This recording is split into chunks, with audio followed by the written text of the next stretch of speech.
tonight, and those of you guys on the live. I'm going to have Sandra, Gabby, and Liz come up and say a prayer for them, and then we can start.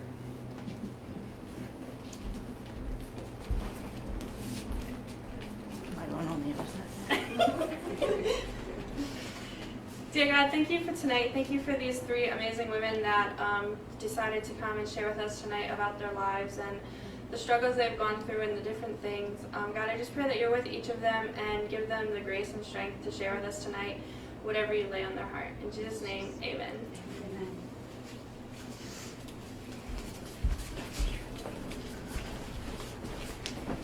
How could someone love me if I can't love myself?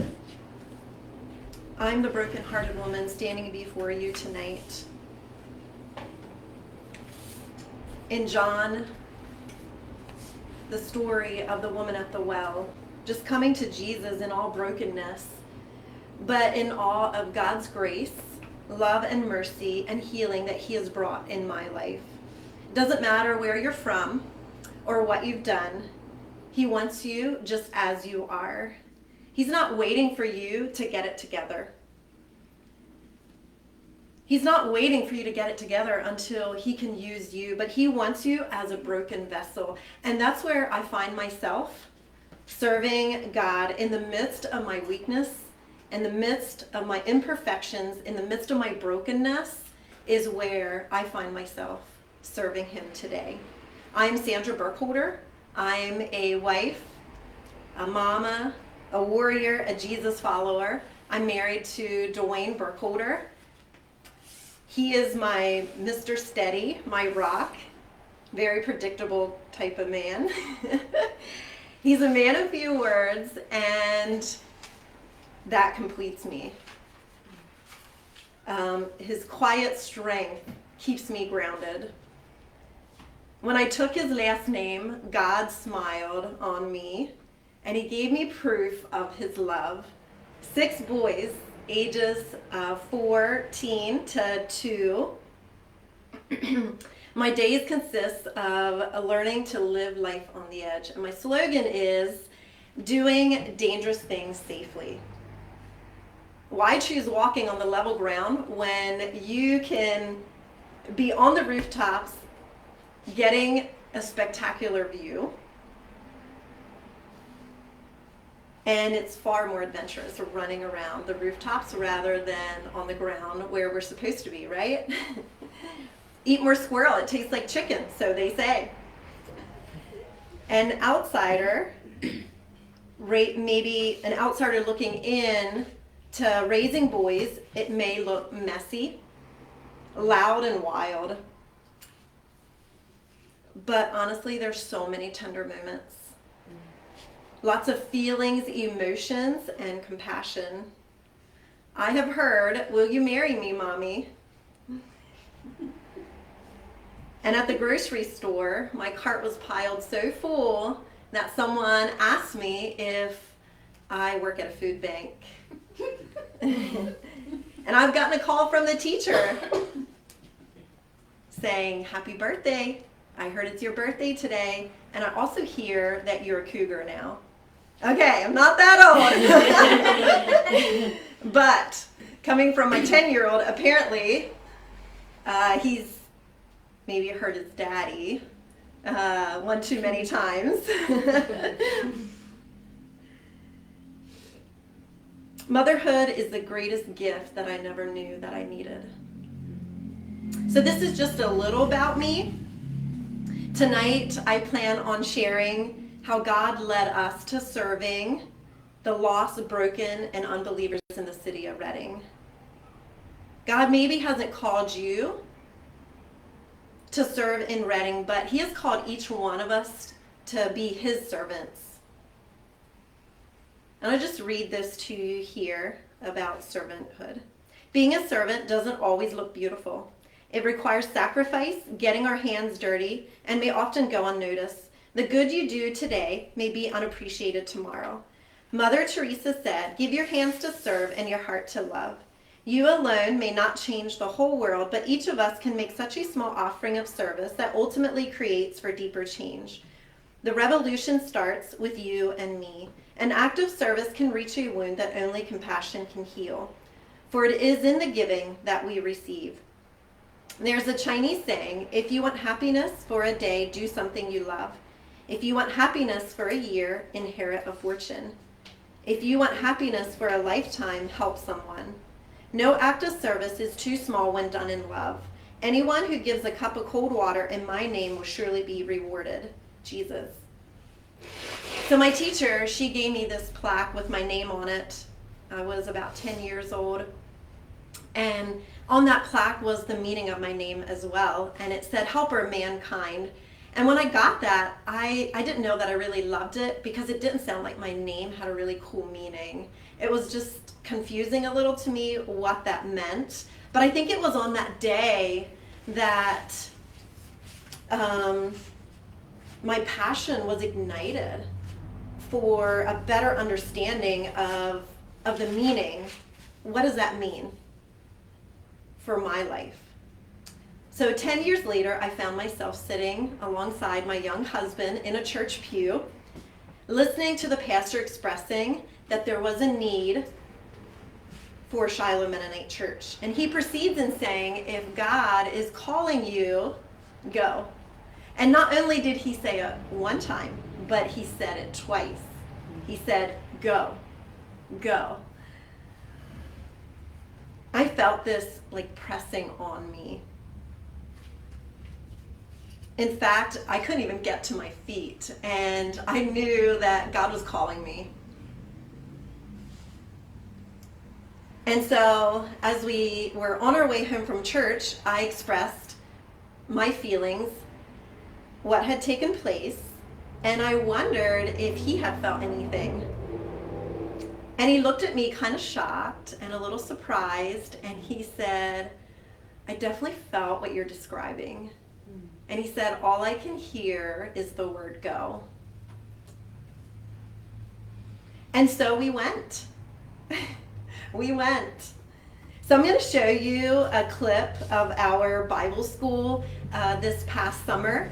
We have tents set up in an open lot, and we invite kids several weeks before this event takes place. And this just gives you a glimpse of what it looks like at our Bible school. And my heart is definitely here for the kids just coming and just being hungry for Jesus.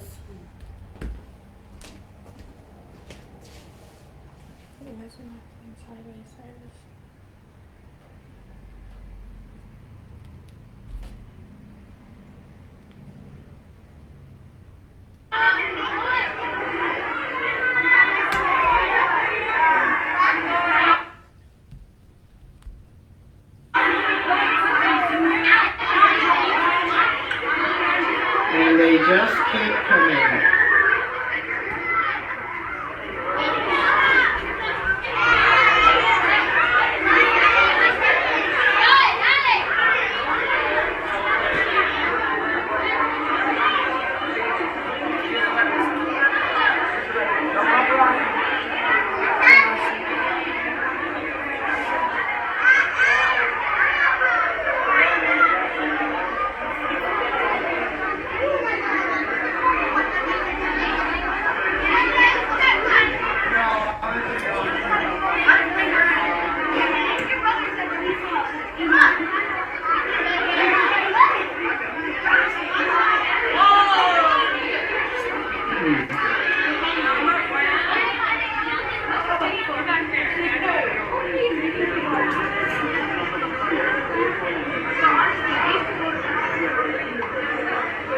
And I think that is about it.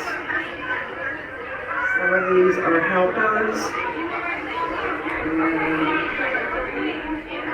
teachers.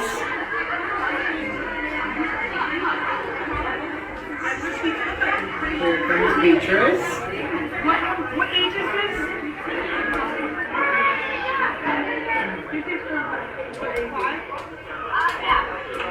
There's the tent for the adults. Sandra, did you want your family picture quick? Yeah. Go into it.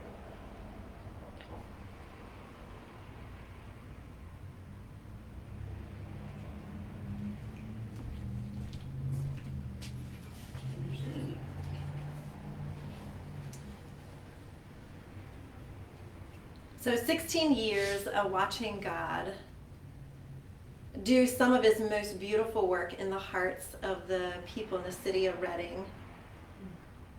And instead of me choosing to tell you so many God stories and so many good things that have happened, I had asked Liz and Gabby if they would come along with me to share just their backstory and the experience seeing the heart of God through dysfunction, lies, and brokenness. There was an adult lady who had come to church as a little girl, and she's no longer coming, but she shared a story that when she was invited to come, she said, I only came for the drink and cookies. And she said, I wasn't there for Jesus, but Jesus found me through the juice and the cookies. And I just love that story. You know, God is at work and he's performing miracles. There has definitely been some hard, just watching young adults, teenagers just struggle. And through that struggle, also just watching God walking alongside of them and the redemption story through that. So I'm going to ask Liz to come up and share. And then Gabby, you're welcome to come up when Liz is done.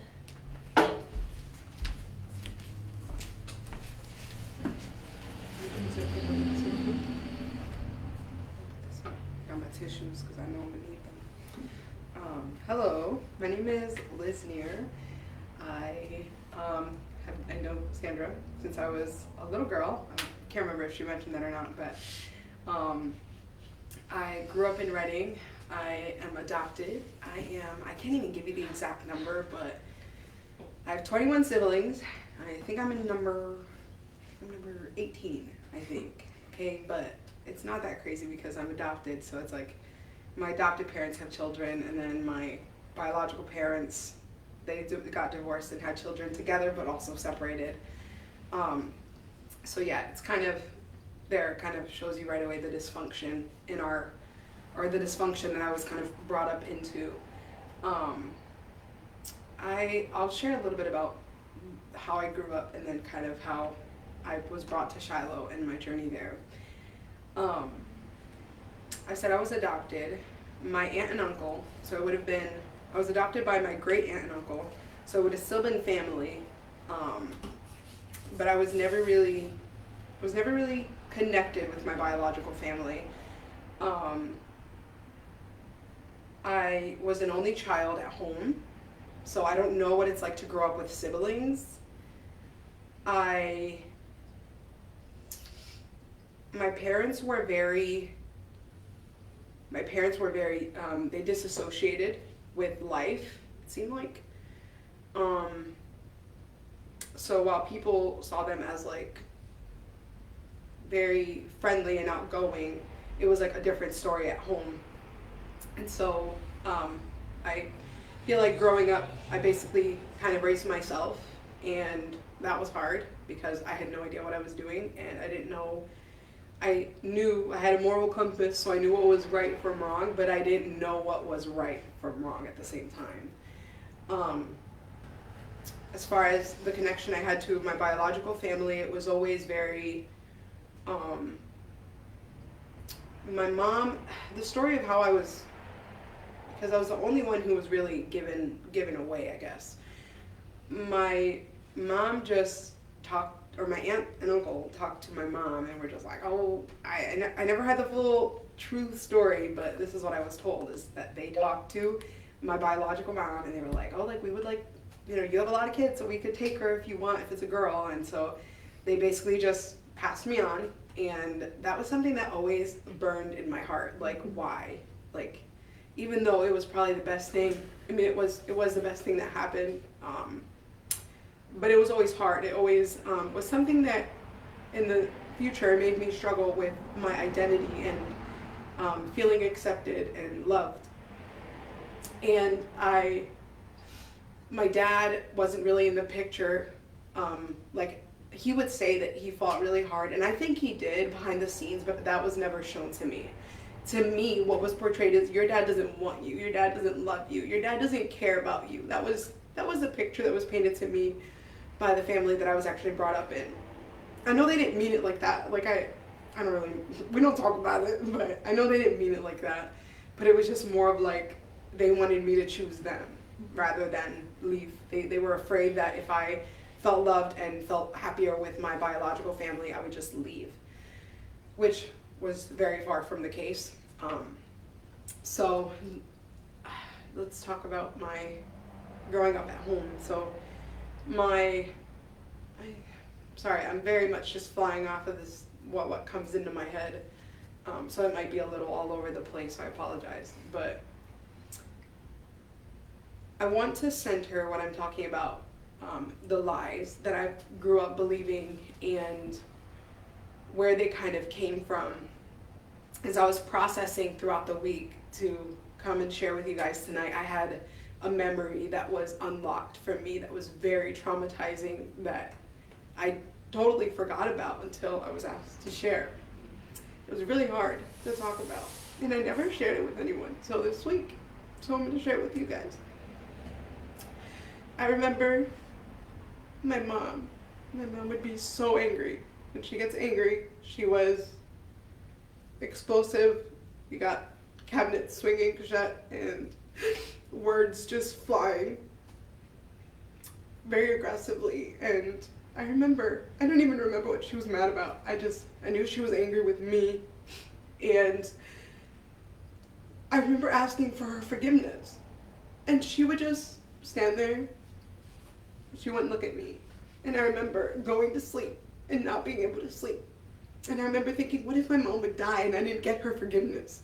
Like, what if something would just happen and my mom just didn't forgive me? And I remember going up into my mom's room and just like kneeling by her bed and like, Mom, I need you to forgive me. Like, please forgive me. Like, talk to me. So like, she was very like, if she was angry with you, she wouldn't talk to you at all. And it wouldn't even be a couple hours. It would be a whole day. It would be 2 days that I wouldn't have my mom. And I completely forgot about that. And like, that was hard. That was really hard for me. And it makes sense why I forgot about it, because trauma, you kind of shut out of your mind. But I had a lot of emotional abuse from my mom, and again, like verbal, which messed with me emotionally. I don't say these things like to put my parents down or my family. Like, I love my family to death. They did the best that they knew how. And I appreciate them for it. I still believe that I had a better life living with them than I would have if I grew up with my biological family. Again, not because they're terrible people, but just because Satan had plans. My dad wasn't really an authority figure for me. He didn't really know how to lead my family. He wasn't the one in charge. He didn't lead my mom. My mom basically wore the pants, and my dad was very much like, he kind of sat back and let my mom do her thing. But yet at the same time, it's weird. They had like the weirdest relationship. Like, they were married, but they were like living in separate bedrooms. Like, they didn't sleep together. So it's like the love and affection. Like, I remember maybe 7 times throughout my entire life that I would see them hold hands. Like, if they're walking in public, they'll hold hands. And I just remember just swooning, because I'm like, oh my gosh, like, it's so beautiful. Like, they love each other. And they're like, oh. They would just stop. And I'm just like, no, like, show affection. I need to see that you love each other. And as a mom, I didn't say that, but I am a mom of 2 littles. My oldest is 3, my youngest is 1.5. And as a mom now, and you know, I realized that when your parents love each other, you feel secure as a kid. Like, we had a season in our marriage that it was hard for us to express love. And it was just, we were going through it really hard, and we just were kind of disconnected. And I remember our oldest just going through this. She struggled, like, I don't know, but she struggled emotionally. And it's like, as soon as he and I realized that it was tied to the fact that she didn't feel secure in our love or in knowing that we loved each other, we like changed our act, and we were like, I love you. Like, we got more affectionate, and we saw that change in her. It's insane. And I think about that now because it was something completely different for me growing up. Let me think. I was gonna say something and I can't remember. What had I said last? I was talking about my parents. Lovey-dovey. What? Lovey-dovey. Lovey-dovey. I was talking about my parents' relationship just being a unique one. But I was saying something before that. I'm sorry. Anyways, I was kind of talking about getting angry. yeah. Dad not being a father figure. Yeah. Yeah. Sorry, I just kind of. I At guess least you know maybe we're I'm supposed to listening. move on to something. No, thank you. I guess I have to move on to something else now because I'm kind of drawing a blank as to what my point actually was. But so growing up, just feeling emotionally already, I wasn't accepted. I wasn't feeling loved and cared for. I already had a lot of I had sexual abuse in my life. That's what I was talking about. I was talking about the abuse I was going through. So there was verbal abuse, there was emotional abuse, and then when you throw sexual abuse into the loop, then it becomes an even bigger mess. And sexuality was like the biggest thing for me in my life. Like it was something I struggled with from the time I was sexually abused to this day. Like it's still something that I struggle with. But I remember what I wanted to talk about. Let me put a pause on that. I'll come right back to that. When again, this is one of the things I was reflecting on this past week that just really hit me. I realized that Satan schemes start when you're a baby. Like Satan's schemes obviously started way before we were even whatever. Like, and I realized that he had a mark on me from the time that I was born. And I never really saw it that way, even though like I knew, like, and I've been told that before, like just about other people, that, you know, Satan schemes, like he starts when your kids are young. But it's like thinking about that in my life, and it's like, what was his scheme? Like, what was his, you know? And I realized that through his plot of making me feel unworthy and unloved and not accepted and just not, like I don't measure up, basically. Those were the lies that I believed. And it's funny looking back, because it's not really funny, but it's interesting looking back and seeing how he was acting out of, he already defeated God in my life. Like he already won, basically. It seems like that's how, whatever. Before we went live, a video was shared of the woman at the well and just how Jesus met her in her brokenness, and he came to her and told her, you know, that he accepts her, basically. And that's exactly what Jesus did to me. Like that's like I didn't have to go out of my way to find him. I didn't have to do anything to be deserving of his love and his favor. Like he just willingly gave it because he loved me before I even knew who he was. But so back to the whole like abuse thing.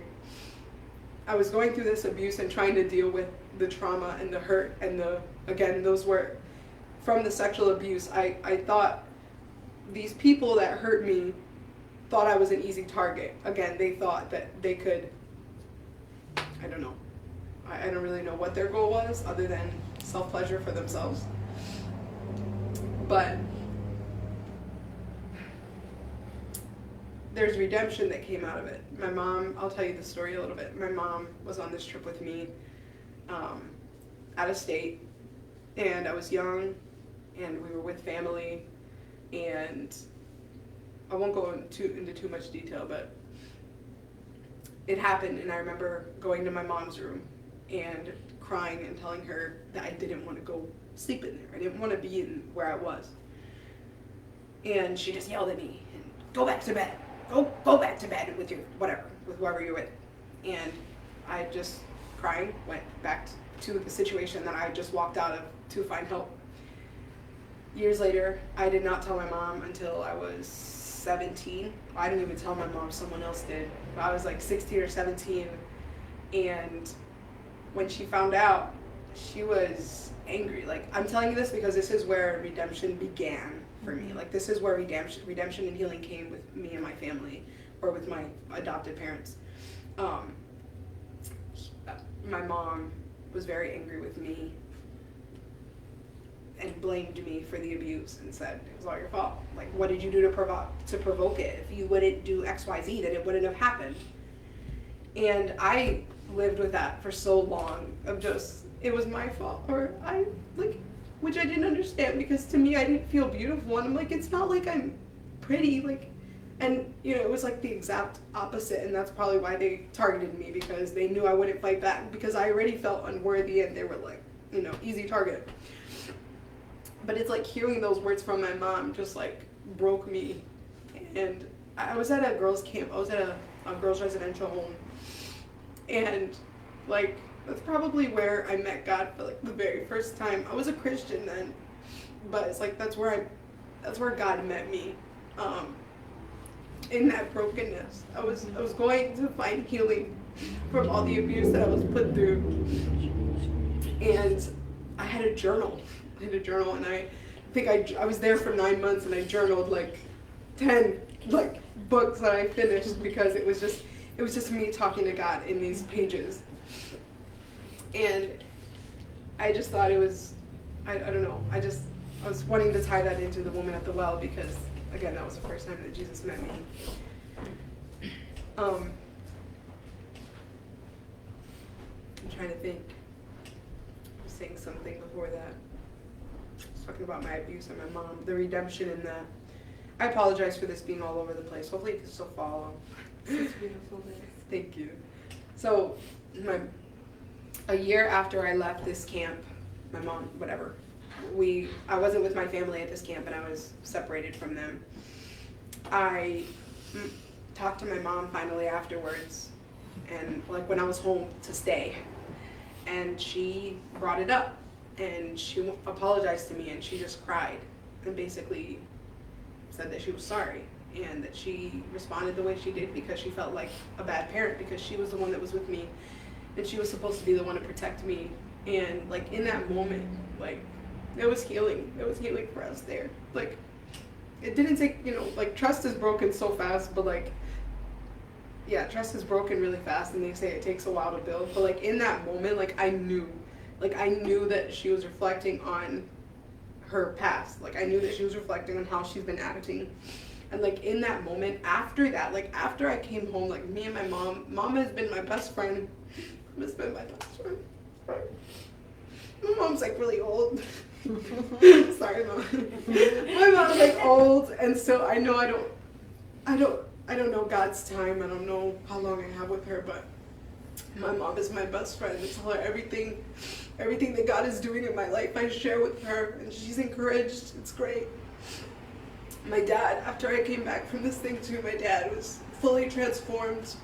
I don't really know if he's a Christian, but could fool me, in my opinion. I don't know. I think my dad has an amazing heart, and I truly believe that once he's open to what God has for him, like it will be a instant transformation. That's what I believe. But just from the fact, like, I know they say, I'm sharing this because, it's usually supposed to be the parents guiding the children into healing. It's supposed to, or not healing, but into, teaching them how to get through life and just walking with them. But it felt like it was more like I went through these things. God was walking with me so that I could help them learn to walk through it as well. Like, whether I was really, I think it's just through my life. I'm learning that through my life and through what God is doing in me, God will touch other people. God will, other people will see God. But anyway, so me and my parents are really close to this day, and there's been healing with my biological parents as well. Like, I would say we're close too.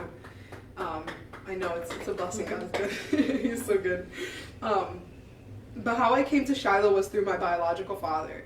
I was really young. I don't know. I think I was 4, man. I don't know. I was just young. And I started going to like the VBS, like the tents, and I hated it. Like, I did not like it. I mean, I knew we got snack, but I wasn't one of those people. Like, I felt like I was just more like, you gotta come. Like, you need to come. So then I was going, it was more like, get ready for church. Your dad's coming. So my dad would come to my adopted parents' house, and he would pick me up every Sunday, and then how I continuously went, and basically how I came to continuously, like, I don't know. Like, I'll tell you this story because this story's really good too. When I was in 3rd grade, there was a secretary lady who came to my school, and she was the sweetest person ever. So she, when I would get hurt as a kid, my parents didn't really care. Like, they'd be like, "Oh, suck it up," you know, whatever. Even if it was really bad, like, they just suck it up, even whatever, blood and all. And it's like, they just didn't care. I didn't, you know, there wasn't that much affection, you know, at home or anything. And so when this lady came, like, I got hurt and I went to the nurse's office, and she, like, just, "Oh no, let me take care of that for you." And she, like, loved me and cared for me, and it was like the best thing ever. And I would like, I was so thirsty for love and affection and for someone to just care, that, like, she that every day I remember hurting myself just so that I could go to her office and be taken care of. Like, that's how ridiculous. Like, and then one day she just left. Like, one day she just left, and I didn't know where she went. And that was really hard. That was really hard for me. And I would say I started believing the lie that God brings things into my life that make me happy, only to take them away because it brings him pleasure. I can't believe I believed that about God. But I believed that. And for years, it wasn't until, that was 3rd grade, it wasn't until I graduated many years later, I went to this camp. It's called Girls Passion. And we had, so fast forward, so it's insane how God's timing is, but so I was in 3rd grade, met this woman, started believing this lie because she left, right? And then, you know, I was abused, blah, blah, blah. Life continued. I went to this girls' camp to find healing, and I left this camp, I found healing, life was good, and then it was like, whatever, I'm at this camp. Like, does that make sense? Anyways, I think you'll understand. But I met my husband somewhere in the mix in there, who wasn't my husband at the time. But we were friends, and I didn't like him, but he liked me, and I was like, that's not a God thing. I don't think God is, this is not God. And so, and I, you know, let him down gently, and thank God that he pursued me anyway. But I went to this girls' camp, and mind you, I still didn't like him, and I went to this this girls' passion. But I say that because I would have seen him. So my husband would come, my husband now, he would come to Open Gate in Reading. He lives in Michigan, or he lived in Michigan, and he would come for this 2-week training. And passion fell right in between at the time. And my mentors from church were very much like, you need to not go to Open Gate for a boy, but you need to go to Girls Passion to find Jesus. And so I was so angry, and I was already closed off at Girls Passion until we had this like 5-hour quiet time. And my counselor, or one of the supervisors from the camp that I was at a couple years ago, was there, and that would have been the first time I saw her. But it was like, here, I say this because it was such a God thing that he was going to bring healing into my life over this weekend, over that 5-hour time, and he knew that I needed someone to help me process. And she was the person, because she had just helped me through these 9 months, right? So I just thought it was incredible. And as we were talking, I realized that, so I said that I didn't like my husband, but I liked everybody. Like, I said I was thirsty for love. I was thirsty for affection, attention from that lady. But I also, throughout the years, looked at it from men, from boys, from any guy that would show me attention. I was like, oh, I like them. I love them because I think they like me. You know, it was like just that craving that. And I think we were made to desire that, but in the right way. And I wasn't taught that. But at this place, I realized that I was keeping myself away from him. Like, I was keeping my heart away from fully loving this guy, because I was afraid that if I opened the doors to him, God would just take him out of my life. And I so desperately, like, looking back, I remember so desperately, like, in my heart, like, not wanting God to get rid of this man. And I prayed through it. And we're married now, so that's good. It was that simple because I came back from that camp, mind you, I just shut him down a few months ago. And it's like he was back and it was just, it's like, do you still like me? And he's like, mm-hmm, do you like me? I'm like, you bet I do. So it was good, it was good. So anyways, fast forward, we're married, and I think that God is really bringing healing into both of our lives. He didn't have it easy, and I do think he levels me out quite perfectly. Considering like all the lies, I want to kind of go back to that, but like all the lies that I believed of not being good enough, not being worthy, not being loved or accepted, and always feeling like I had to do something to deserve that. It's like I finally came to, and I think it's a continuous thing, but through my relationship with God, I finally feel redeemed. Like I feel worthy of what God has done for me on the cross. And my relationship with God is like amazing, and it's only amazing because there are people at Shiloh who just continuously, I forgot that's what we were talking about, Shiloh. But it's like, because the people from Shiloh just like continue to pour into me. Like I mentioned that I was forced to be there when I was a kid, and it was like, oh, we're picking you up and you're coming. At some point, it became my biological father stopped coming to church, and I had to find a way because I realized that people at church cared about me. People at church disciplined me because they loved me. And that, again, it was something I craved at the time. And so I remember finding a way to go to church every Sunday, every Tuesday. Anytime there was church, I found my own ride. I hated the van routes, but I found a way there, and I was going to suck it up until I was able to drive, and then I drove myself.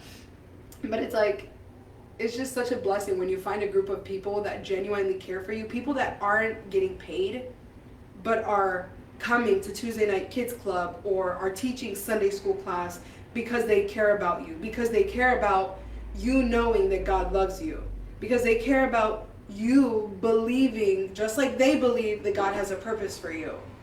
And it's like these people believed it before I did, and that's where I feel like God met me. And so as I'm going through life now, as a mom, as a wife, as someone who struggles with believing lies just like everybody else, constantly struggling with my identity and feeling inadequate. That's my biggest lie yet, feeling inadequate. Like I'm not worthy to stand before you guys and share what God has done.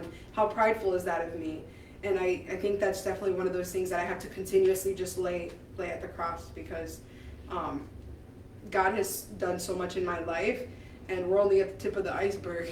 And it's like, I want to share that, and that's why I share my life, because I want people to know that when you allow other people like Sandra and a lot of other people from our church to take care of you and love you like Jesus did the woman at the well and taking care of her heart,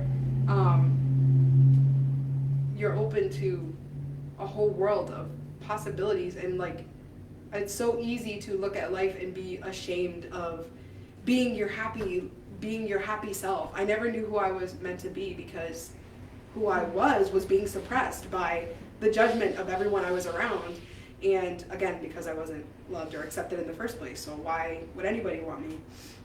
But it's like believing that for so long, and then finally coming to a place where God is like, I don't know, abundance, man. It's like heaven. I was telling Sandra this earlier, and I was still trying to process it, but I wanted to tie it in.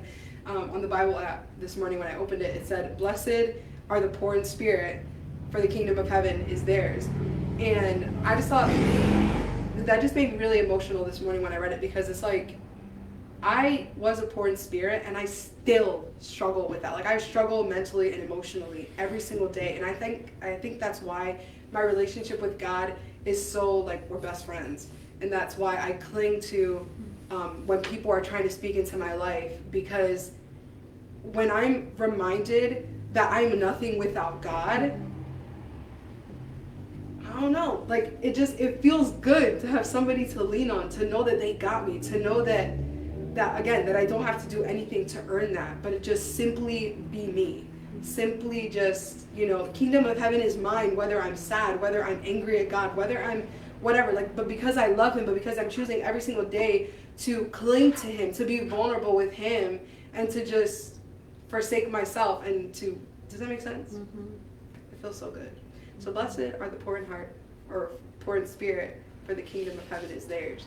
And that's truly how I feel I live my life out of. Like, I am a poor in spirit almost every day, but because of God, he makes it better, and he reminds me, no, the kingdom of heaven is yours. You don't have to earn it. I gave it to you. Like, I gave you the key, my son. And so, yeah, that is a bit of my story, and I hope you resonated with that.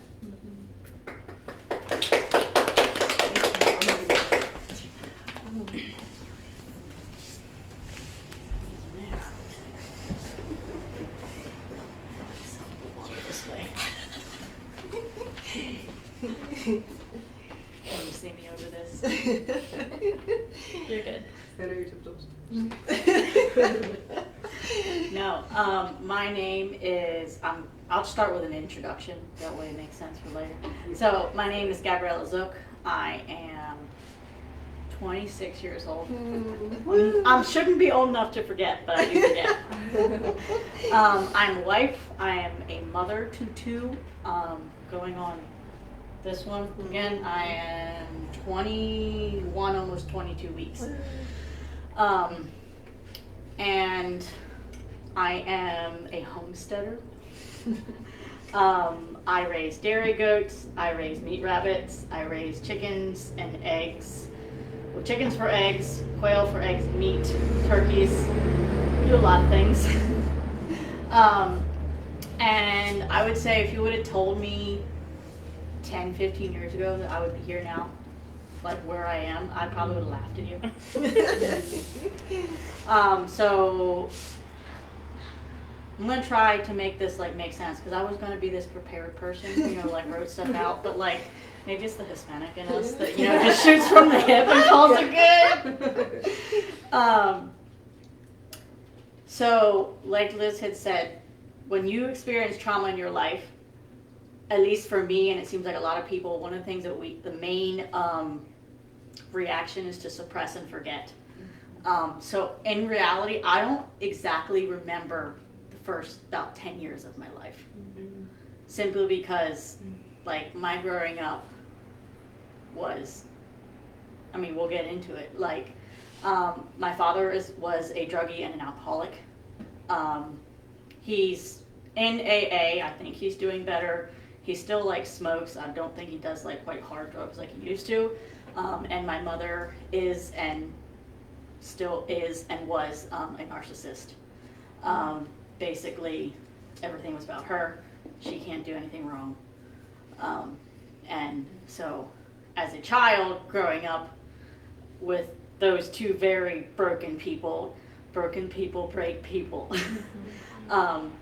So I don't remember much of the first beginning part of my life, simply because that was my trauma reaction. And most people, when they remember me as a child, I was known as the quiet child. Like, people today, when they like hear other people talking about me as a child, they're like, "You were quiet?" Because I guess I can't shut up now. And yeah, I don't, like, my father wasn't really in the picture. And in times that he did show up, majority of the time he was drunk, usually coming back begging for my mother's forgiveness to take him back. She'd like let him sleep it off for a little bit and then send him back on his way. We moved around a lot. But one of the nice parts is that we started coming to Shiloh through Bible school, because for the first 10 years of my life, we lived in Oak Brook, which is like government housing, and that's where Summer Bible School is, in like the lot that's over there. So I started coming when I want to say I was probably like 6, because I don't think you can get into Bible school until you're like 5. And I know that like my youngest sister was there with me too, or maybe she just snuck in when she was 4. I don't know. She has a way of like smooth talking people. So I started coming to coming to Shiloh through Bible school, and then, you know, Bible school leads in Tuesday night turns in Thursday night. So I guess that's where like my journey with like God would have started. But then, and like with that, you crave attention as a child. And especially if you're not getting it in other places, you look for it in other places. And so for me as a child, church was the one thing that was solid. It was consistent, and there was food. Like, I was that child who came for the food. Probably because, like, I can remember not having food. Like, I have very vivid memories of opening the fridge and opening the cabinets, and there wasn't anything there. So, like, it was consistent that I could at least get food when we went to church.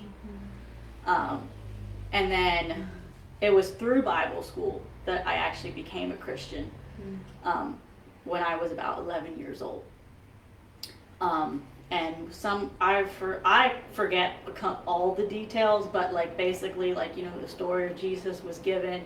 It was offered up to, like, pray with you. I didn't do it then, but I did do it, like, later by myself. And then, like, with that, started going to church more often.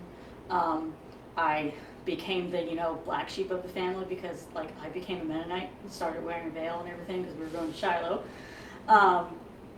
And it seemed like me in my very fragile baby state as a Christian is where Satan wanted to get me the most, because that's where the major trauma of my life started.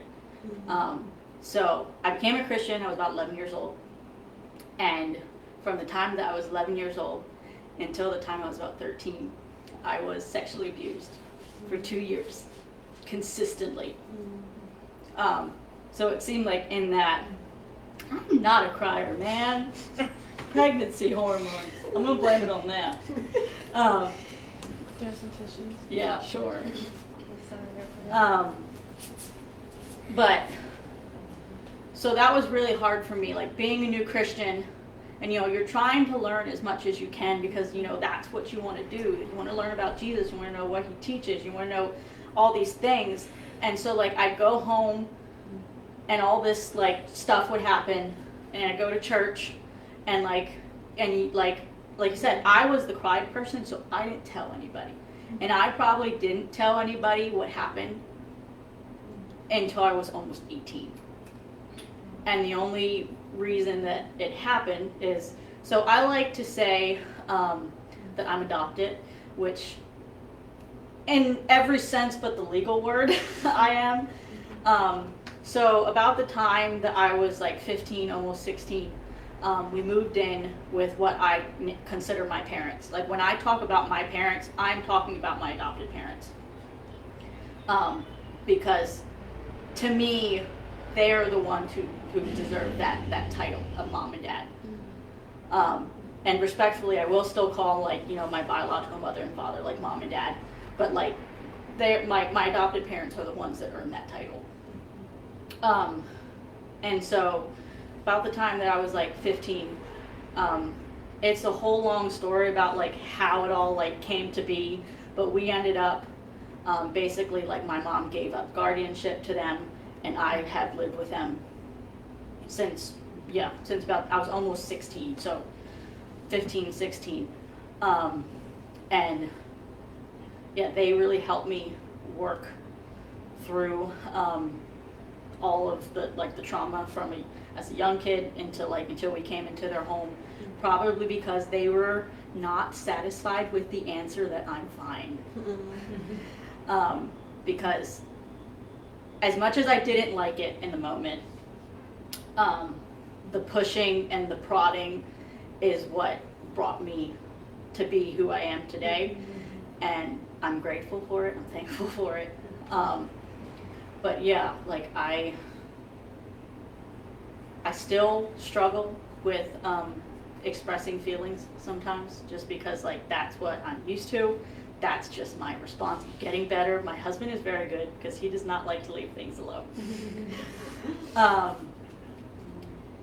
But yeah, I've had,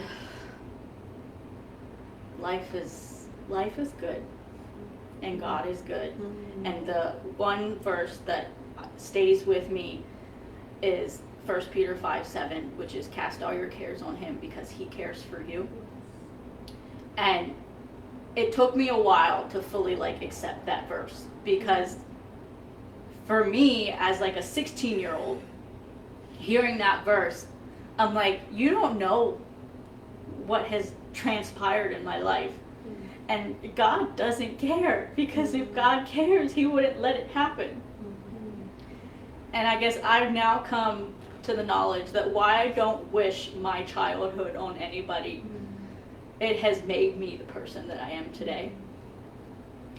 And I don't want to come across as this person who's like great and does everything, because I'm not. I still struggle with a lot of things. I even like recently, in the last like 7-8 months, I've struggled with some things, because I mentioned that I'm pregnant. I actually had a miscarriage right before this one, like literally right before this one. And I remember telling God that if you give me a miscarriage, that I can't believe in you anymore, because like, you can't take my baby away. And I don't want to say that that was God's way of testing me, but I feel like it was his way of trying to prove to me that he is still there, and he is walking me through this journey of motherhood. And I found this bookmark recently that says like, motherhood is my ministry. And I feel like for me right now, that's motherhood is my ministry, because like my kids are my everything, because I don't want my kids to grow up the way that I did. So I'm still struggling, obviously. So I'm due the end of January, and to help put in perspective of like how close it was, my miscarriage, I was due on Christmas Eve. So Christmas, I'm sure, is going to be even worse. But yeah, like he's still working through my life, and I'm still clinging to that verse. And like, it's hard when you're in the thick of it and there seems to be like no end in sight. But like I would say that God has done good things in my life. And it's because of the people that he's put in my life. Like, if I didn't have church, if I didn't have my parents, if I didn't have my husband, like the rest of my family has crazy, like, my sister is married, she has 3 kids. The person she's married to is not, like, her kid's father. My other sister has 5 kids. She's currently separated from her husband because her husband's an alcoholic. My one brother's in jail. My other brother can't keep a job for crap. Excuse my language. Could have been worse. But I'm here because of the people who put God into my life. So I would just encourage you to try to be that person for somebody. And even if you don't feel like you're not doing anything. I remember one time my dad said, sometimes, like, you know, the story of the soils.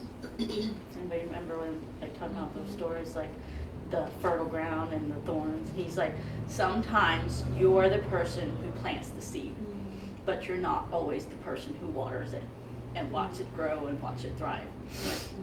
So I know sometimes it can feel like you're not doing anything, but maybe you're just planting the seed. So that's pretty much the end to my very sporadic story. Sorry, I wasn't intending to cry. Oh yeah. Let me quick put your family picture up. If I can get it too. Scoot this way.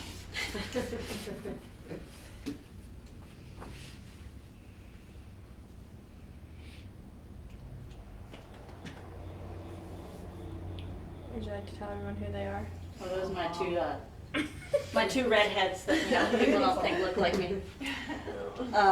Emerson is my oldest, and he's 3. And Anza, or Esperanza, is 1.5. By the way, me and Liz were both pregnant at the same time, both of them. So, you know. She didn't try for this one, though. I thought if you wanted to tell yours. Did you want to introduce your family? I pulled this picture up, but I forgot to ask if you wanted to. Sneak past. Sure. That is my handsome husband. Very handsome. That is my oldest daughter, Amalia. She's also 3 years old. And that's Juliet. She is 1.5. So yeah, like Gabby said, we were pregnant at the same time. You said that I didn't try to be pregnant with you, but what do you know? You gonna say something? Is this an announcement? No, but please pray that there will be one.